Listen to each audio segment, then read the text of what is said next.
There we go. We are on chapter 10, like I said, chapter 10 in the book of Joshua, verse 38. So it says, Vayashav Yehoshua v'chol Yisrael imo Devira. So what happened is Joshua returned along with all of Israel with him to or toward Devir. Remember that's the what do you call that? The hay at the end is in place of the lamed. So Vayelachem aleha, and he fought on it. So if you remember from last week, we discussed what on it, against it, or in it was. Correct? Remember that from last week? Yes? Okay. So here we're saying that al aleha means it had a wall, so they were fighting against it. Ve'il kada, and they conquered it. The reason is the commentary is because it's for the feminine, so it's really he conquered her, or the people conquered the city because the city is feminine. Ve'et malka, and its king, ve'kol areh, and its cities, ve'akum lefi cherev, and they smote it with the sword, va'yacharimu, and they destroyed it. And called nefesh sheba, all the souls. It's interesting that it doesn't say nefashot, which would mean literally souls. This one says nefesh, which is every soul. Every soul. It's hard to have to translate it. Every soul that's in it. It would be interesting in the English to say every soul or all souls. All the souls. All the souls. So that's that if it's all the souls, by rights it should have said kol nefashot. Mm-hmm. And if it's every soul, that would make sense too. Kol nefesh, that would make more sense. So you're seeing, when it comes to the English translation, whatever sounded better, they're both the same in reality. Mm-hmm. In reality, it's going to be the same. Every soul or all souls. But it depends on if the translator was going literally, or if he was going just with the he or she, by the way. I don't know if anybody has a female translator there, but it doesn't matter who's translating. So it's when the translator will either go by what they feel the context is, or literally. So if it says all souls, and I think everybody has an art scroll. What do you have? You don't have an art scroll. You go. I don't have an art scroll, but I don't know what you're looking for. In the verse 38, the verse 39, yeah. In the English, where it says. No, I don't have a translation. Oh, you don't? Oh, I think you have translation. Okay. So everybody else has our scroll, so it's all going to be the same. Okay, like I said, it'll be interesting to see how Judaica Press or JPS, all the other translations. Even it would also be interesting, actually, to see how the Christian Bible translates it. To see just a variance of translations. Like I said, it really both could work. Literally, though, means every soul. So every soul ashirba that's in it, lo heshir sarid, not a remnant remained. Kasher asal Chavron, just as they did to Chavron. Ken asal l'dvira, so also they did to Devira. Ulamalka and his king. V'kasher asal Livna Ulamalka, as they did to Livna and to its king. Any questions on that? Why does it say Lidzvira? Lidzvira sounds like 220. Right. Right. It's a good question. I stopped there myself because I saw that, but it's I'm not sure.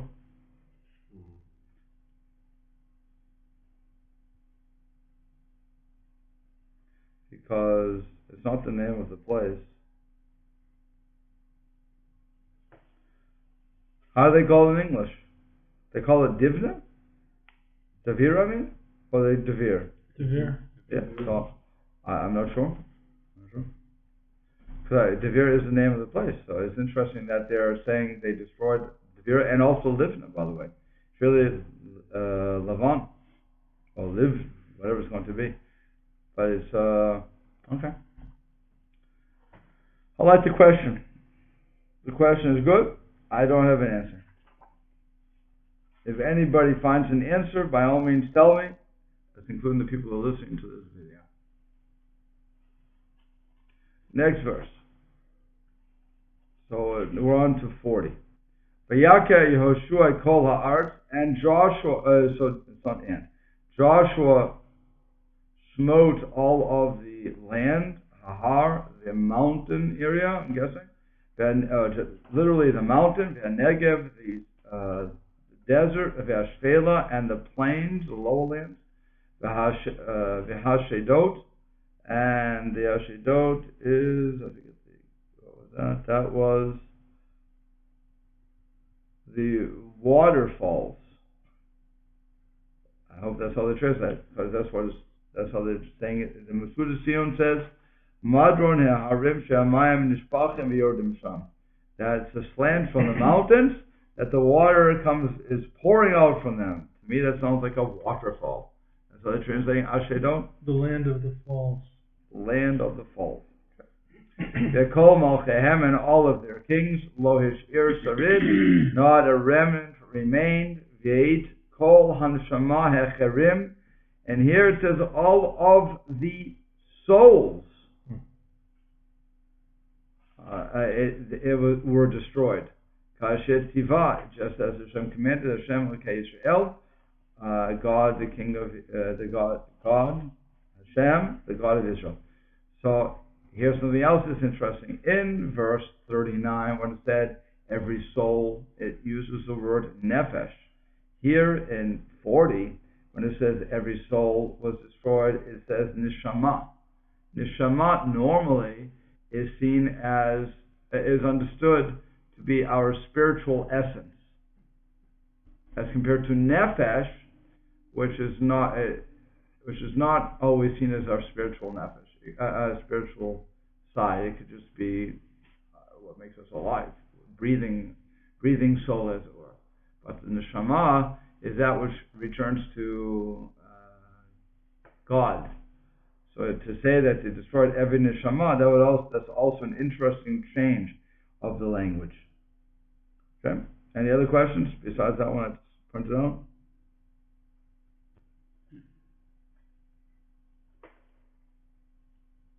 No. So let's go to the Malbim just a little bit so you can see what's going on here. It says, in going back to 39, it's combining 39, and we'll just go a little with that. So it says, just as they did to Livna, it said, because that which is written, that they did, it says in the same verse, like they did to Chevron. So he says, there are Yesh L'Ta'ot, there are those who make mistakes. Tafas Malka Chai, that they took the king while he was alive, and then hanged him, like they did to the king of Hebron. So therefore, he has to say that they did to Devira, as concerning the destruction, like they did to the place of Hebron. But to its king, that Ka'ashir Asal Livna, that's how they treated the king of Livna. How they treat the king of Livna, they just killed him amongst all the other people that were killed. And that's why it says Kasher Asal Melch Yericho, just like they did to the king of Jericho, where they took him alive. So we're making a distinction of two different things in that verse, in verse 39, where it says that they destroyed every soul and so on and so forth, like they did to Hebron, which means that they did.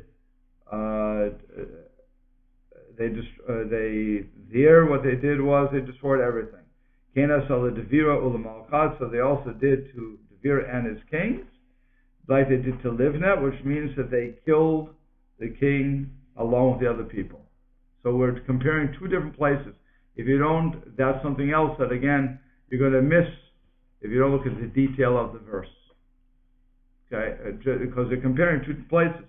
One is Hebron, where they hanged the king, they kept him alive, and then they hanged him. But unlike Devir, where they didn't do that, they did what they did to Livna, where they just killed the king along with everybody else. He does not get special treatment. Okay? That's what the Malbim is, by the getting of the details, he sees that. Then it says that all the land, which means Kula Gevula Dromi, all of the southern border, the mountain, the desert.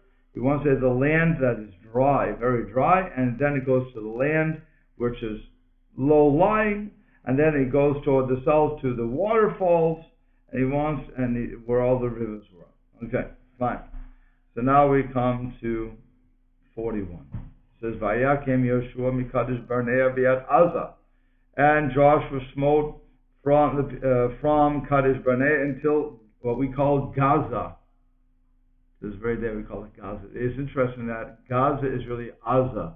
And now you're getting another indication of what the ayin has, what ayin would really sound like in some languages. It had the good sound, zhut sound. So that's a problem. If I remember correctly, that's how they got to Gaza. Many times when we're looking at the English words, I'll give you an example. Moab, which they translate as Moab. It's a wrong translation.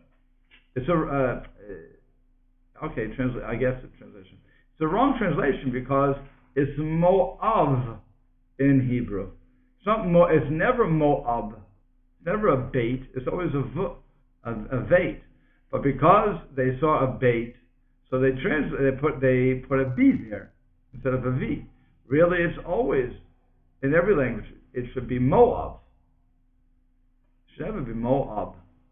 And it's one of the strange things of translation. The translators, I'll never get why they took the sound and changed it. Doesn't make sense. Avraham, they changed to Abraham. Again, the same thing. Has nothing to do with whether it was a dagesh or not. Well, there is no dagesh there. There is no dagesh. No. That's my point. You're going by sound. When I go by sound and I transliterate, so I just transliterate what I hear.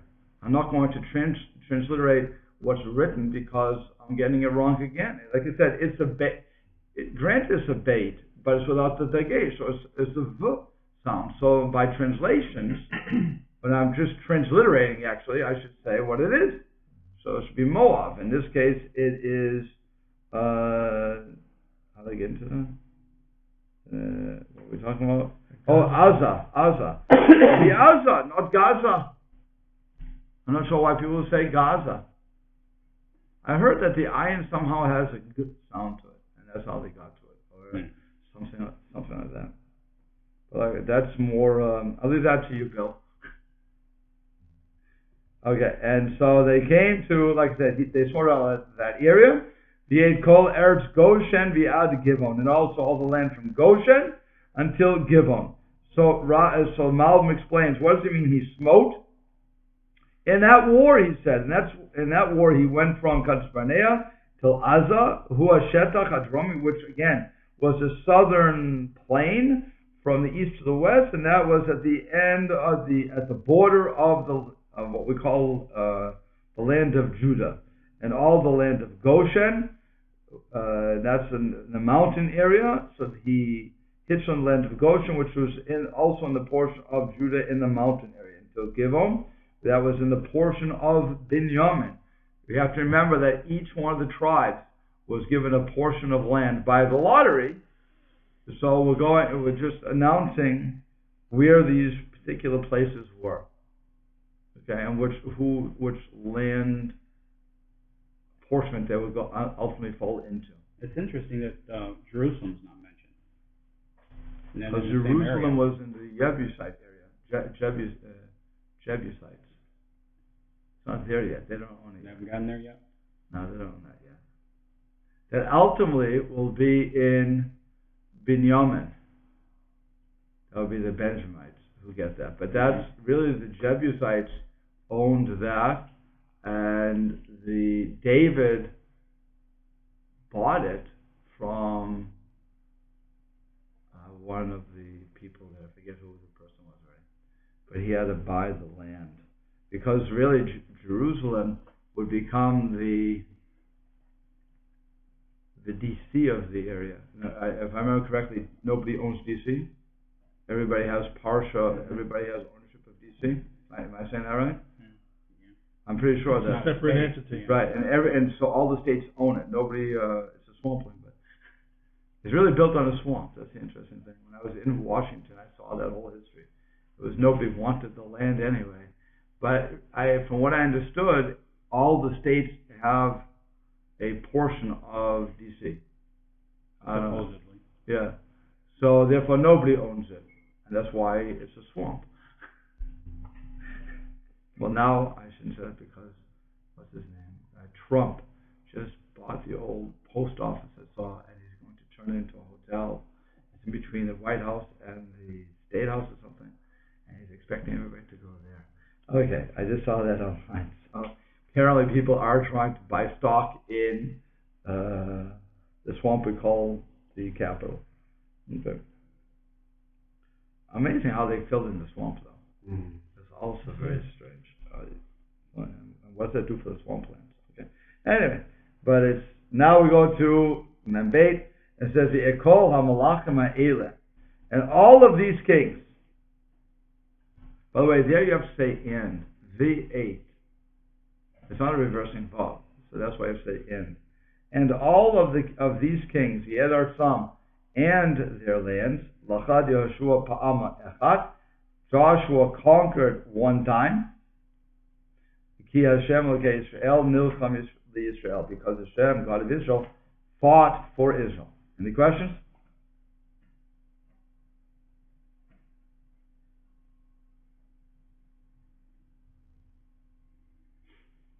No? I guess just the meaning of the verse. What does it mean? It's like it's an interesting phrase. Right. He conquered them one time. Correct. So what does that mean? What is it? One time he did it, the next time he didn't do it? What's going on there?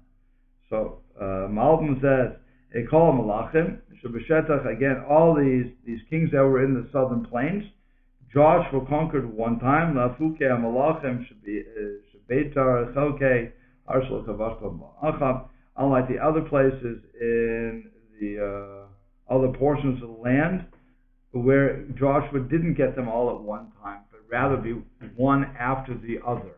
At this point, right, he's adding the bait at one time.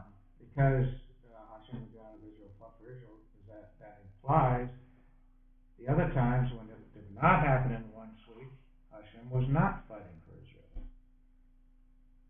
No, I hear what you want to say, but Is that what you're asking? no. What we're asking is that I hear what you're saying, though. You're saying since it says he fought when he fought for them, so they could do it one time. When he doesn't, it implies he's not. Correct. I hear what you're saying. That's not. It'll be interesting to try to say that, but that's not what we're saying, because we're always going to say that it's only through God's guidance or help that we win anything, regardless of what it is. But here, they're emphasizing that he did it at one time. Again, if I translate it literally, it means he fought one time. So the Malbim is putting in a bait. He says, bit pa'am echad, at one time. So it was one war, let's get them all done at once. Instead of one after the other, after the other, after the other. So that was correct. You're just adding, by the way, a simple bait. One letter can change the meaning. You can put help into the text. When it comes to this God fight, like I said, we're going to keep saying all the way through, Jim, that he's fighting for us.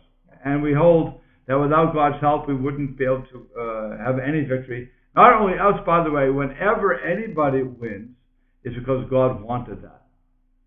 So when Hitler and Shemot was winning all the wars, that's because God wanted that to happen for whatever reason God has in God's mind. But that had to be part of the system. That when he went for that war, he won. When Amalek, Amalek lost right away.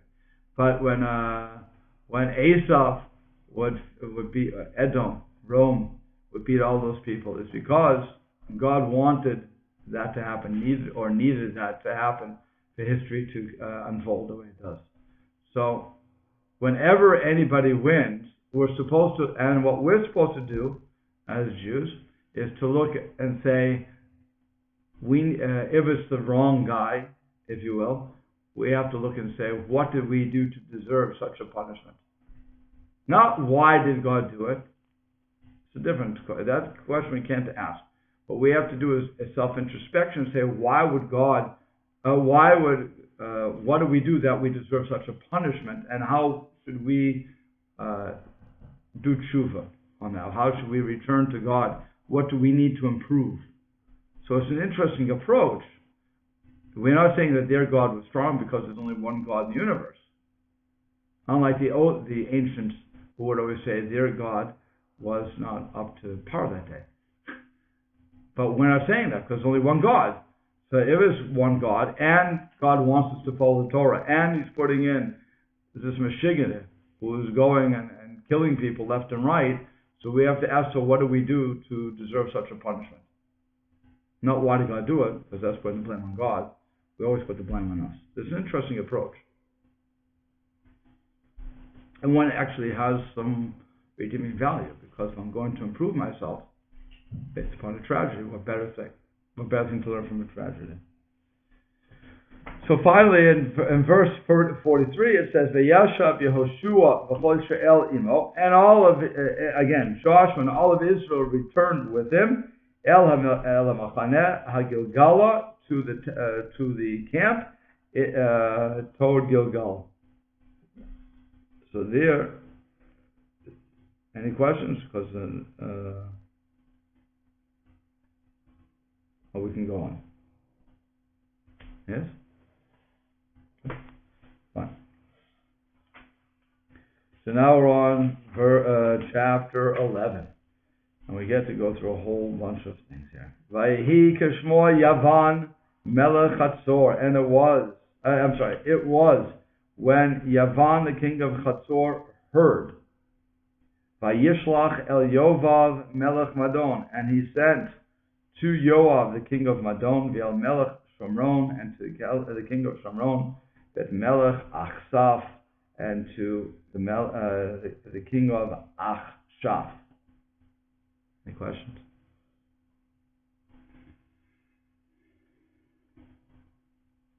Let me repeat what the words mean. And it was when the king of Yavan heard.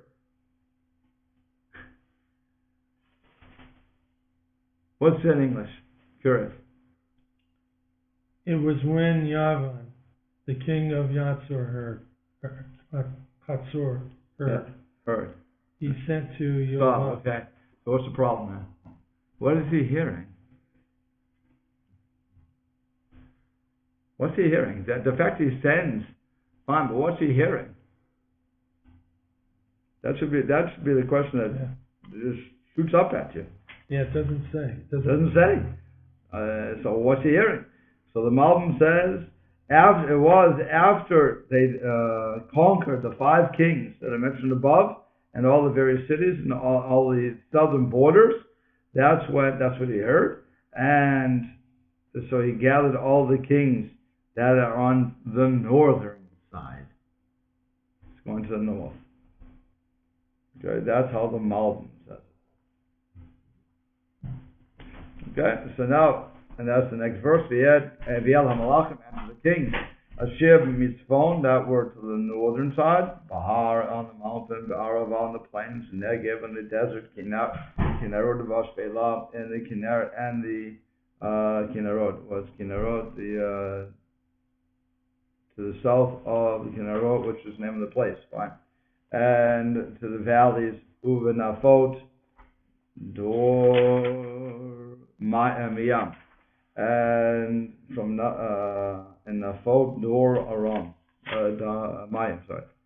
So that's another. It says V'chuzot v'Glilot shel Dor. What's one better definition? How does he translate the last part of that? After the plains. Plains. From the plains south of Kinros, and from the plains and in the districts of Dor. Okay. Of Dor Mayim. From the west, from the sea. So the sea is the west. right? The Mediterranean Sea is west of that, right? Okay. So he's afraid he gathers up everybody. Sorry? He's afraid, so he gathers. Oh yeah, let's gather troops. We have a problem going on. These guys are going to kill us. So the Malbim says, okay, so it's just giving you the directions where they are. Fine. So now they're Kanani Mizrach Miyah, and he's gathering to the Canaanites who were from the east and from the west. Ve'amari, ve'achiti, ve'aprizi, ve'husi, Bahar. So you have the Amorites, you have the Hittites, you have the Perizzites. I don't remember how they translate all these things, and the Jebusites in the mountains. Ve'achivi, Tachat Hermon, and the Chivites at the foot of or below Hermon, Be'eretz HaMitzpah, in the land of Mitzpah. And Ve'yetzuhem v'chol machaneim imam, so they went out, and all of their camps with them. Amrav, a great nation. In other words, a great multitude of nations. Kachol ashal safad hayam, larov, like the sand that is on the seashore. That's how many there were. V'sus v'rechev rav ma'od, and the horses and chariots. Again, while it's in singular, we translate it as plural because it's one unit.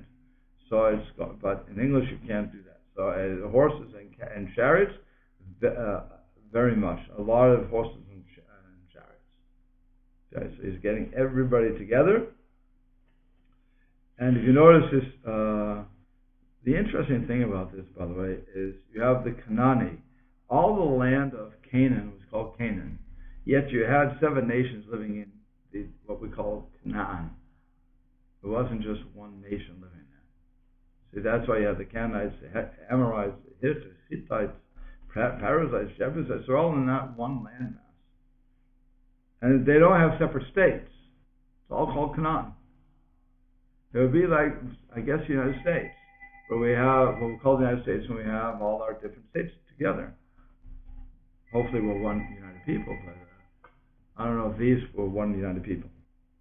Maybe they were just united out of desperation. Although they're all brothers, so could be. We're cousins.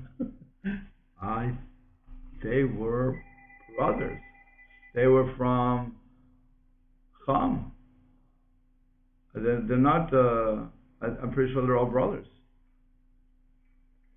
Now they're cousins, but I mean, originally started out as brothers. So we have a lot of telephones going off here. Okay, so it says in the Malbim, just goes. It says when it says Kanani, it says it wants to say that was from the eastern side of the north, so northeast, and then the west would be the same. So the Amorites were sitting below Har Chamon in the valley, and they went out. They no longer wanted to go out as a singular unit like they did before. Originally, they were just going out one at a time. Each group would go out one at a time and go for the attack. But this time they said, it's not going to work if we do this individually. And unlike the first time where they went out, I guess, just by foot, now they're going out with all of their horses and chariots. Because they wanted him, because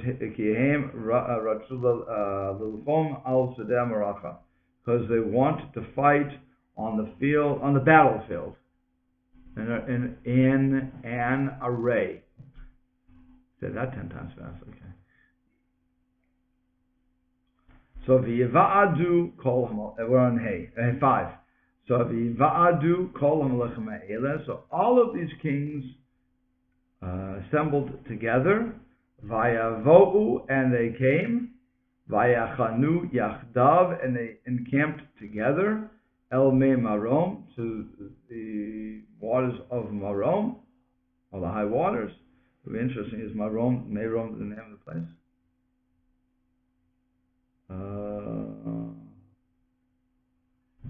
Just saying, Apparently it's the name of a place. It says it's the name of a sea. Name the Sea of Merom. Okay, fine. I'm wondering if the sea is high, because it's coming from Rome, which means high. Lift it up. Okay, it would just be a geographical question. The Hilachem im Yisrael, and they did that to fight with Israel. So the Malbim again continues to say, Kavu Sham, so they set a time, and all of the kings assembled, and they camped by this Sea of Merom. Does he identify, or do they identify what Merom is? It's this little sea here that's north of the bigger one. Oh, so I'm above the Kinneret. Wonder if we know where the Sea of Merom is. The Kinneret is the fresh water, right? That's the fresh water from Israel. So a little bit above that, it's not near Chemron, it's interesting. Okay. So it goes through the Jordan. The Jordan runs into the Kinneret, it is right, and then the Kinneret ascends into the Sea of Merom. Okay, it does look like a big sea. So that's where they're camping. So everybody sees it, right? You have the picture too, Jim? Mm-hmm. Okay. It's always nice to see where they're fighting from. Okay. So what happens? They're all gathered together. So verse 6. By the way, this would be, again, I always like to point this out, this would be where the new chapter begins in Hebrew. If you look in your book, let me just say it one more time. There's a paragraph beginning. Is there a space? Okay, good. So every time you're going to see a space, that means in Hebrew, you would have a new paragraph, or a new chapter. When the monks, or whoever it was, Jerome, that's who split this up. So he translated it. Okay, whoever was putting the chapter numbers together, they had a different agenda. They weren't following what it was. Okay? Why they decided to do that, or why he decided to, I can't answer. But it would be an interesting question. Anyway, so it says, Vayomer Hashem el Yehoshua, so God says to Joshua, Al tira mipneihem, do not be afraid of them. Ki machar, because tomorrow, ke'ed hazot, like this time, Anochi, I, notain, present tense, am giving, Ekulam chalalim lifnei Yisrael. I am giving all of them as corpses before Israel. V'esisayim ta'akir, and their horses will be up. I have to ask Jim, what conjugation is ta'akir? What conjugation is what, sir? Ta'akir, the word ta'akir. Is it PL? Is it, what would it be? Passive. Oh, looks like imperfect. Yeah, that's true. Imperfect.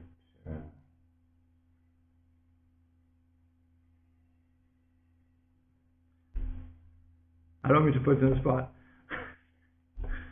I thought you would appreciate this. It's the PL. Ta'akir. It's you will. It will. Because the second shortest letter has a dagesh in it, so it's a PA. There you go. There you go. Good. Okay. There you go. So, and it's not you will uproot. It will be uprooted. So the horses. Right. Well, it will be right. It will be uprooted. You're going to cause. It will be caused to be uprooted. Their horse will be caused to be uprooted. I'm wrong. You will uproot. I was wrong. You will uproot it via Markavotehem and their chariots. Tisrof Ba'esh. No, I was right the first time. It will be. It will be. God's doing this. In other words, it will be. And it will be burned with fire because they're not going to do that. So God is doing all of that. So God's saying to them, don't be afraid. I'm going to give all of it to you. And it will be uprooted. Fine. So, Malvin. Malvin said, so wait, before I go to Malvin, I'll ask you, what's the question that the Malvin's bothered by? Remember, God's saying to Joshua, they're about to enter into war. He has gone through many, many wars at this point. And what does God suddenly say to him one more time? Al tira b'beim. Don't be afraid of them. What are you afraid of? Quite an army. Okay. Afraid of numbers. Chariots, horses. And so God took down the walls of Jericho. Mm-hmm. God took down a lot of places. So again, why are they afraid? Just because of a lot of numbers? Is that what we're being afraid of? Is it just God's just saying God understands humans and he's saying, okay, Josh, you gotta relax, man. Don't worry about it. I got you covered. Is that really what God is saying? Is that really what he's concerned with? I want you to know, Mike, Malcolm agrees with you. He said, he saw the chariots and the horses, got scared. Hasn't been like this before. There's been frontal approaches. Fine. We could deal with humans. Now it comes to horses and chariots. Something to be afraid of. That's a simple level. What's the other level? Now I'm going to go philosophical.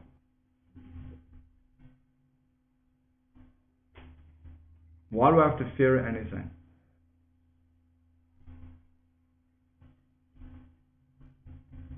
Come on. Because of the merit of the other side. Merit, right. Maybe I sinned. Maybe my people sinned. Maybe somebody sinned. And I won't have the merits, or we won't have the collective merits to beat these people. Remember, every single time we go into battle, every time we do anything dangerous, by the way, get on a plane, go under, have an operation, we always have to think, are we going to make it? Do I have enough merits that God's going to protect me? Or is this the end? It's always something we have to keep in mind, regardless of what we're doing. It's not something that we can always say, I'm going to make it, because normally planes take off on land safely. It's a pretty good bet. I get my car, I probably won't crash. The odds are against me crashing. Nonetheless, each time I come through a dangerous situation, my card is being punched. We have to understand that. Every time we go in through a dangerous situation, if I walk through Harlem at night, taking my life into my hands, I better be darn sure that I have the merits or the police protection to back me up. And even with police protection, I mean, you can get killed. But I have to be very aware of what my relationship is with God. That's what we're learning from this. Because God's speaking. If God tells me to do something, then I shouldn't be afraid of anything. God told me to do it. So but God understands us and says, because we're very religious, and certainly in these times, and certainly our leaders are very connected with God. And they're thinking maybe just like in Ai, where my people fell because of one person, Achan, who stole from the booty in Jericho. So maybe somebody else did something that I don't know about. Maybe I didn't inspire them enough. Again, he has to go through this. And he's seeing a whole new attack coming,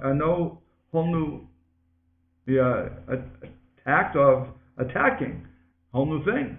So now he has to think, do I have the merits to stand up against this? Again, it's the higher level of what we're looking at. On the simple level, you were right, because they saw a new type of attack. You have to worry. But on the higher level, I have to worry not because I'm worried about their numbers. I care less about their numbers in reality. It's only whether or not I have the merit to pull it off. And that's why when you go under an operation, what do they say? The guy who's giving you anesthesiologist. The odds of a person dying under anesthesia are very small, what they tell you. This is what they tell you. But you still have to sign your life away. But they always have to tell you that you could die, and the odds are small, but when you're on the table and you're opened up, you have a 50-50 chance in reality. Either you're going to make it or you don't make it. Reality. Either I make it or I don't. So that's when I have to pray to God that I have enough merits, I do tshuva, I do all these things. Really, that's what I should be doing. Well, before they open me. But that's why it's also when a person is on very sick, what do? You go to them and you have them confess before God. Just as in the Christian, Roman Catholics, I don't know if all Christians do it, but certainly we have that too. Where you go to the person and say, confess before the Lord your sins, not to me, but to the Lord. And you should understand though, that not just because you confess doesn't mean you're going to die.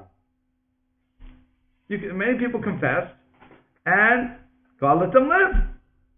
And if God doesn't let you live, then this death should be your atonement, as we tell the people. And actually, apparently it gives comfort to people. I know it gave a comfort to my mother, and after people heard the story of my mother, who said it for one full month, every single day she would go to sleep, because she had cancer. So every single day she went to sleep, after I showed her, she would say that prayer, and upon awakening, she would say that confession, not the prayer, it's the confession. She would say that. So somebody heard what my mother did, and they called me and wanted me to fax them what my mother was saying so they could say it too. And it gave that person comfort to say it, because what you're saying is, God, everything's in your hands. I'm not going to make it without you. And it's a great humbling experience, and also a very comforting experience. It's up to you. I can do what I can do. I can take my chemo. I can do all these wonderful things that doctors throw at me. But ultimately, it's you, God. And so that's what's going on here. God is saying to Joshua, don't be afraid. I'm with you. I got you covered for this. Everything's going to work out. The things you're looking at, things that people are looking at, the horses, the chariots, it's going to be wiped out. Okay, that's on the second level of, if you will, of what we're talking about when it says don't be afraid. Always something to think about. Whenever they say whenever God says don't be afraid, what he's saying is you have the merits. Doesn't mean, by the way, you should not try to do anything else good. Doesn't mean, hey, bank account is strong, don't worry about it, because once you spend that money, it's gone. So you have to keep increasing. But right now he's telling them don't be afraid. And then it says, Ta'akir, it will be uprooted. Leval yiftachu Yisrael aleihem b'milchmatam. Israel should not rely upon their horses or the horses or chariots in the war. Kvarnis tovei melech bal yirbeh lo susim, because the king of Israel, in the Torah, was already warned not to have too many horses. Because what's going to happen? If I have all the armaments, then I'm going to think I have a strong enough army. I don't have to worry about this. Everything will be taken care of. And what God is saying is not true. Bottom line is, I control the situation. And that's why, if you go back to the Torah, you have a case of 4 kings who go into war against 5 in Genesis. 4 kings versus 5 kings. That's when Lot, the nephew, brother-in-law of Avram, is captured, and those 4 kings beat the 5 kings. Well, that's illogical. I had less people with more. The bigger group should have beaten the smaller group. That's just logic of war. Numbers. What did I say about the Chinese? Well, I used to say the Chinese, if they would just walk over, they could just walk over. So they have many more people than us. If you go to Israel, if you look at the map, and there's enough maps showing how many Arabs there are surrounding Israel, you're trying to tell me that amount of people can't fight, can't destroy that little piece of land? Logically, it doesn't make sense. So again, I invite you to go to the maps, which have color codes for how many enemies are surrounding the land of Israel. And it's impossible to say that they can't just wipe them out. Except God says no. And that's it. If not for God, there would be no question. But because there's no way rationally you can tell me that they can't just take over the area. It's an impossibility. Well, now Israel is invested greatly in armament. Sorry? The United States of Israel is invested greatly in armament. Correct. So they come. They them weapons, and they're very sophisticated weapons. Yes, but again, with all those sophisticated weapons, they're not going to be able to destroy all those people that are around them. It's an impossibility. Just look at the map. It's just an impossibility. What happens, though, is that God says, I make the impossible reality. And that's it. So once we understand, that's what God's point is. Once you understand it's all me, fine. You should have your armament. It's good. Looks good for people. Very nice. But don't rely upon them. There's no real power in them. The power is really in me. And if you just turn to me, then that's fine. God's not saying don't fight. God's not saying anything like that. As a matter of fact, God is bringing them through every battle. So it's another interesting thing. God is forcing us to fight. You have to earn your land, if you will, and you have to earn your place. But you should understand, you shouldn't rely upon that. That's what he's saying with all these things. And that's why we have to go through these wars. To learn, yes, I have to do what I have to do. At the same time, don't be afraid as long as you're doing what you should, God's saying. As long as you're following the Torah and doing what you should, you'll be safe. Okay. I have a question. Yeah. Going along philosophically here with some of the comments of the Malbim, Yeah. this fear that Joshua had, could it be related to inheriting all these horses that he's going to get if they're not slain in battle? And then it would appear that Israel is mighty simply because it has so much armament. Could that be related to Joshua's fear? Possibly. I'm not sure, because it says I'm going to uproot them all.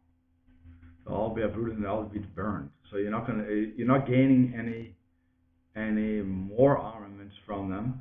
But at the same time, again, in Deuteronomy, before they left the desert, they were told when you're going to have the king rule over you, the king cannot have too many wives, cannot have too many horses.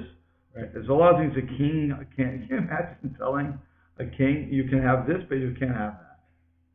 Yeah. Militarily, it just seems strange that they would do away with all the chariots and horses rather than destroy the chariots.